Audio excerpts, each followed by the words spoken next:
आज हमारे ग्रुप पढ़ाई के ताल्लुक से एक सबक आमोज कहानी पेश करना चाहते हैं।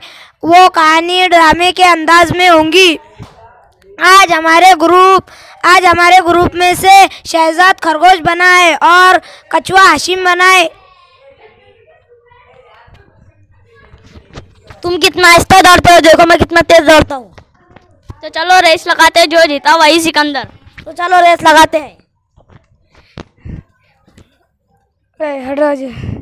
रेस शुरू करने के लिए 1 2 3 बोल कर स्टार्ट करता हूँ। ठीक है। 1 2 3। अरे वहाँ गांजर का खेत में, यहाँ गांजर खाता हूँ। अब मैं यहाँ सो जाता हूँ।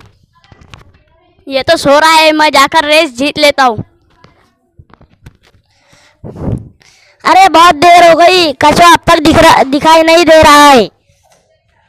जल्दी जाकर रेस जीत कर आता हूँ।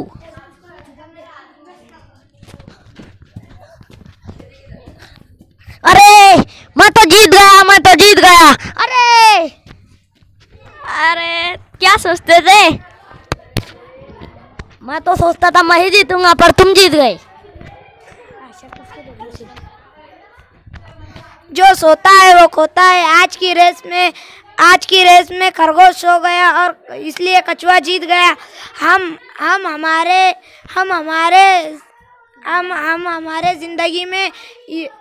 हमारे जिंदगी में कुछ कामयाब होते हैं। मेहनत से ही कामयाब होते हैं।